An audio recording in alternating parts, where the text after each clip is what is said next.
Ladies and gentlemen, welcome to another powerful episode of The Hot Tag. I am one half of this concoction, John the Madness Thompson. And I am Jake Ward, and we are excited because we are part of the new booking committee. And we're putting on our booking hats, and we are rebooking the main event of WrestleMania 10. If you haven't watched it, well, are you really a wrestling fan? 1994, Madison Square Garden. We had the weird coin flip between Bret Hart and Lex Luger. As you can see, the madness is all aboard the Lex Express.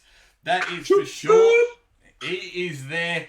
Lex Luger went against Yokozuna. Yokozuna ended up winning by disqualification.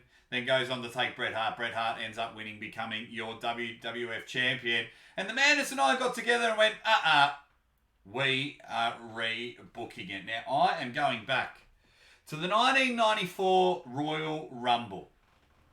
The way it's going to happen is Bret Hart is going to be your Iron Man. There's always an Iron Man in every Royal Rumble, and he's going into that.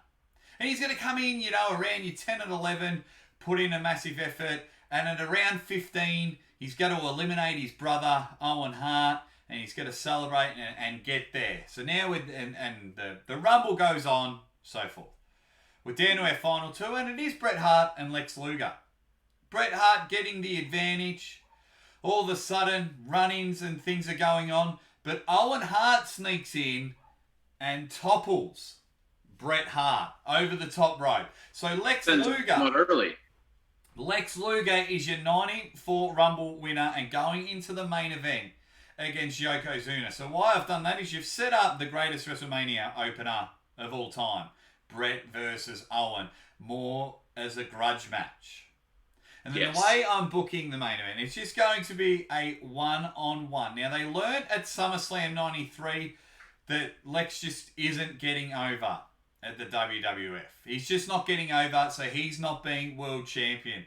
I am having a clean finish. I'm having a Yokozuna, no payoff, clean finish of WrestleMania 10. Yokozuna is just crushing Lex Luger. So you got the heel winning at the event of all events. I am having that because from there is a double line trajectory. We've got this astonishing monster heel that just cannot be beaten. I mean, the roster was pretty slim back then, but Yoko is beating them all.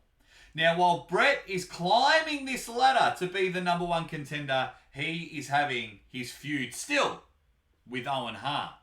Now, at SummerSlam 1994, for some reason, Bret Hart is in the main event. He wins a match, and he's in the main event and wins against Yokozuna. So this is why I've done it, because all my WrestleMania 10 finish is for my WrestleMania 11 main event, which is Bret and Owen for the title. I'm having Owen win the 1995 Royal Rumble to get on against Bret Hart. So that's the way I have it. Yoko, it can be a clean finish, it can be a dirty finish, I don't mind. But Yoko stays champ at WrestleMania 10. None of this double match nonsense. The trajectory of the Bret and Owen story, that's going to last a year.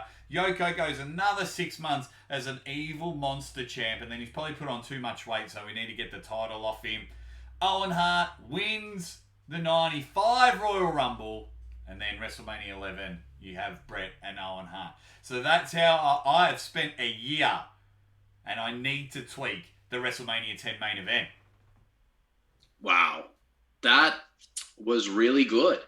I don't have any problem with anything you just said. I think that would be a way better way to handle that.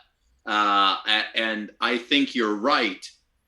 But it would be shocking to have Yokozuna win at WrestleMania and leave the people with that taste in their mouth.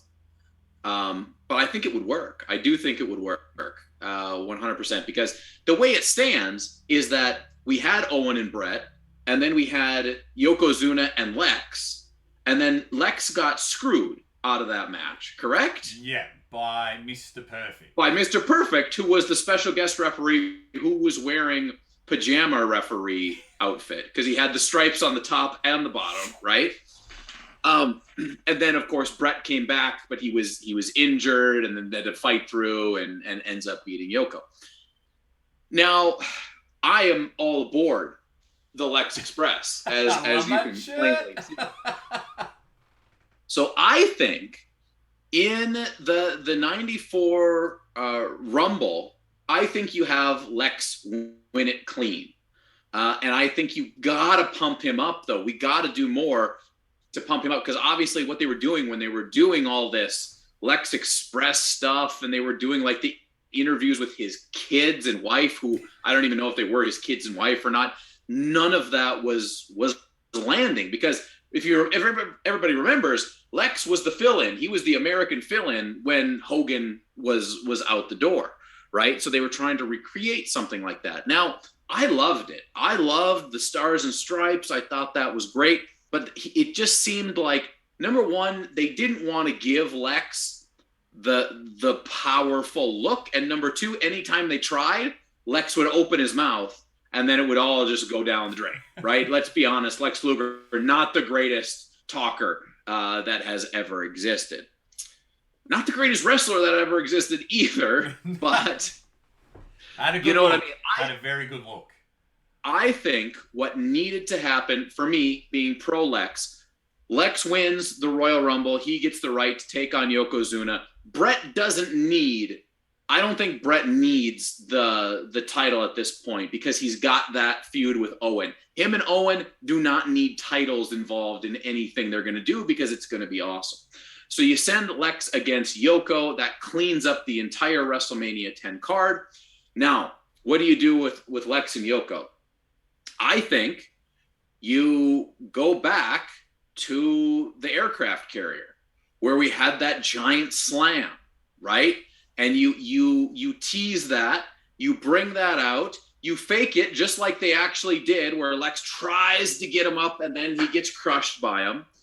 And then that's the finish. That's the finish. It's a clean finish for Lex, and it is with a very incredible, powerful looking body slam. And then that is the Mania moment. Okay. We got it on the aircraft, but we don't have it at Mania. Then you follow that up with the same type of thing that they had going on before, where all the faces came out. They lift Lex up, red, white, and blue confetti comes down, the whole 9 yards. It is all American. Now, would that have worked? I think it could have, if all the other stuff was going a little bit differently. If they would have changed the lead up to it, I think Lex might have gotten over at some point. Because clearly, as we've talked about before, like Lex was over a few years later, like 96, 97 in WCW. The night he won the strap from Hogan on a Monday Nitro, it was wild. People were hot for Lex. So it was something in the way Lex was perceived at that time where it just wasn't catching on, but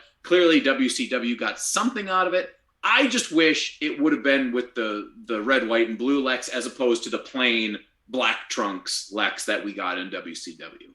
Yeah. I think it was just too soon, trying to do too much, like Hulk Hogan, and especially body slamming Yokozuna and things like that. The finish can work. Yeah, they just didn't have something. They just didn't have something with Lex. They missed out there. And well, let me add this. Lex takes a full bonsai drop and kicks out, and then does the slam. That will elevate a man. So you've just created the WrestleMania moment. So then what I've got to ask you, Magnus, you've just created, and I'll probably put you on the spot here, what happens next? How are you booking Lex? The issue then becomes, where do you send the guy that, because he's looking strong at this point. He looks like he can kick out of anything, the strongest thing possible. So you got to put him, in my opinion, you put him against someone devious, right? I don't know who that is at that point in time. Maybe maybe somebody with a devious manager. So, he can maintain his power. Because right now it's just like people they look strong and then they look like garbage. And then they look strong and then they look like garbage. But they could maintain Lex looking strong after that by doing some shenanigans, right? I'd be pro shenanigans if they kept on going with Yoko. You could have Cornette doing shenanigans, Fuji doing shenanigans, Late or a 94 number he of feuded with the $1 Million Corporation. So if they just had bigger stars, then that booking works and works really well. right. But that was also a terrible time in the WWF, right? That was the problem. There wasn't a lot of anything else up there. You know, maybe people won't like this, but you could have gone Luger face, Diesel heel, right? I mean, Right, Diesel was fresh at that time too, because Diesel was just being bodyguard, I think, at that point in time, and wouldn't really take his mantle until a little bit later. But big man, you know, there's some options there. I don't know. I just wanted to see Lex get something for himself in his WWF run. I mean, he got the bus out of it, so that's something. He got the bus. I would have put him up with Shawn Michaels. That's what I would have done, Lex versus Shawn, just to get him a bit fine-tuned in the ring. But I mean, the matches would look good then. They would have been. But how would you guys book WrestleMania 10? What do you think of the new booking committee with myself and the madness? Have we booked WrestleMania 10? Well, let us know in the comments and do everything you can. Support the international YouTube tag team champions of the world, the Hot Tag. And we will definitely see you next time.